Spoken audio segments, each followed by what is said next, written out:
அப்போஸ்தலனாகிய யூதா எழுதின பொதுவான நிருபம். இயேசு கிறிஸ்துவனுடைய ஊழியக்காரனும் யாக்கோபினுடைய சகோதரனுமாயிருக்கிற யூதா, பிதாவாகிய தேவனாலே பரிசுத்தமாக்கப்பட்டவர்களும் இயேசு கிறிஸ்துவினாலே காக்கப்பட்டவர்களும் ஆகிய அழைக்கப்பட்டவர்களுக்கு எழுதுகிறதாவது, உங்களுக்கு இரக்கமும் சமாதானமும் அன்பும் பெருக கடவது.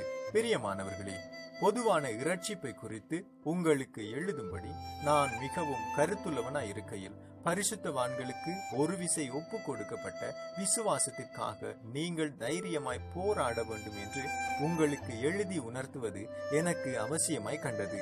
ஏனெனில் நமது தேவனுடைய கிருபையை காம விகாரத்துக்கு ஏதுவாக புரட்டி ஒன்றான ஆண்டவராகிய தேவனையும் நம்முடைய கர்த்தராகிய இயேசு கிறிஸ்துவையும் மறுதலிக்கிற பக்தியற்றவர்களாகிய சிலர் பக்க வழியாய் நுழைந்திருக்கிறார்கள். அவர்கள் இந்த ஆக்கினைக்குள்ளாவார்கள் என்று பூர்வத்திலே எழுதியிருக்கிறது. நீங்கள் முன்னமே அறிந்திருந்தாலும் நான் உங்களுக்கு நினைப்பூட்ட விரும்புகிறது என்னவெனில், கர்த்தர் தமது ஜனத்தை எகிப்து தேசத்திலிருந்து வர பண்ணி ரட்சித்து பின்பு விசுவாசியாதவர்களை அழித்தார். தங்களுடைய ஆதி மேன்மையை காத்து கொள்ளாமல் தங்களுக்குரிய வாசஸ்தலத்தை விட்டுவிட்ட தூதர்களையும் மகா நாளின் நியாய தீர்ப்புக்கென்று நித்திய சங்கிலிகளினாலே கட்டிய அந்தகாரத்தில் அடைத்து வைத்திருக்கிறார். அப்படி சோதோம் குமோரா பட்டணத்தார்களும் அவைகளை சூழ்ந்த பட்டணத்தார்களும் அவர்களைப் போல் விபசாரம் பண்ணி அந்நிய மாம்சத்தை தொடர்ந்து நித்திய அக்னியின் ஆக்கினையை அடைந்து திருஷ்டாந்தமாக வைக்கப்பட்டிருக்கிறார்கள். அப்படி போலவே சொப்பனக்காரராகிய இவர்களும் மாம்சத்தை அசுசிப்படுத்திக் கொண்டு கர்த்தத்துவத்தை அசட்டை பண்ணி மகத்துவங்களை தூசிக்கிறார்கள். பிரதான தூதனாகிய மீகாவேல் மோசையினுடைய சரீரத்தை குறித்து பிசாசுடனே தர்க்கித்து பேசின போது அவனை தூஷணமாய் குற்றப்படுத்த துணியாமல், கர்த்தர் உன்னை கடிந்து கொள்வாராக என்று சொன்னான். இவர்கள் தங்களுக்கு தெரியாதவைகளை தூசிக்கிறார்கள். புத்தி இல்லாத மிருகங்களைப் போல் சுபாவப்படி தங்களுக்கு தெரிந்திருக்கிறவைகளாலே தங்களை கெடுத்துக் கொள்கிறார்கள். இவர்களுக்கு ஐயோ! இவர்கள் காயினுடைய வழியில் நடந்து பேலேயாம் கூலிக்காக செய்த வஞ்சகத்திலே விரைந்தோடி கோரா எதிர்த்து பேசின பாவத்தைக்குள்ளாகி கெட்டு போனார்கள். இவர்கள் உங்கள் அன்பின் விருந்துகளில் கரைகளாயிருந்து பயமின்றி கூட விருந்துண்டு தங்களை தாங்களே மேய்த்துக் கொள்கிறார்கள். இவர்கள் காற்றுகளால் அடியுண்டோடுகிற தண்ணீரற்ற மேகங்களும் இலையுதிர்ந்து கனியற்று 2 தரம் செத்து வேரற்று போன மரங்களும் தங்கள் அவமானங்களை நுரை தள்ளுகிற அமளியான கடல் அலைகளும் மார்க்கம் தப்பி அலைகிற நட்சத்திரங்களும் ஆயிருக்கிறார்கள். இவர்களுக்காக என்றென்றைக்கும் காரிருளே வைக்கப்பட்டிருக்கிறது.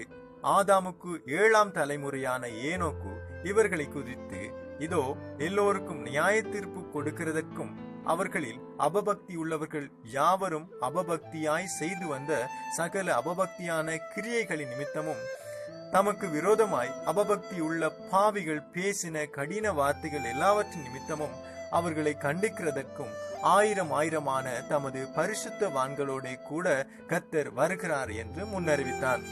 இவர்கள் முறுமுறுக்கிறவர்களும் முறையிடுகிறவர்களும் தங்கள் இச்சைகளின்படி நடக்கிறவர்களுமாய் இருக்கிறார்கள்.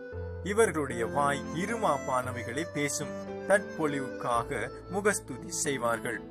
நீங்களோ பிரியமானவர்களே, நம்முடைய கர்த்தராகிய இயேசு கிறிஸ்துவின் அப்போஸ்தலரால் முன் சொல்லப்பட்ட வார்த்தைகளை நினைவு கூறுங்கள்.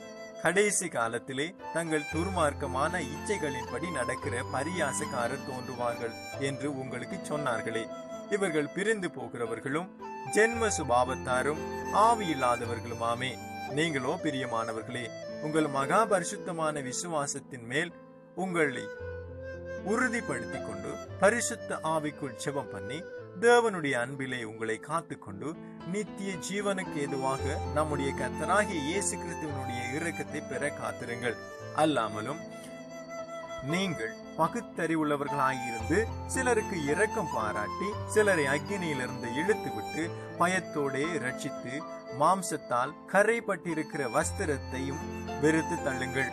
வலுவாதுபடி உங்களை காக்கவும் நமது மகிமையுள்ள சன்னிதானத்திலே மிகுந்த மகிழ்ச்சியோட உங்களை மாசற்றவர்களாய் நிறுத்தவும் வல்லமையுள்ளவரும் தாம் ஒருவரே ஞானமுள்ளவருமாகிய நம்முடைய இரட்சகரான தேவனுக்கு கனமும் மகத்துவமும் வல்லமையும் அதிகாரமும் இப்பொழுதும் எப்பொழுதும் உண்டாவதாக.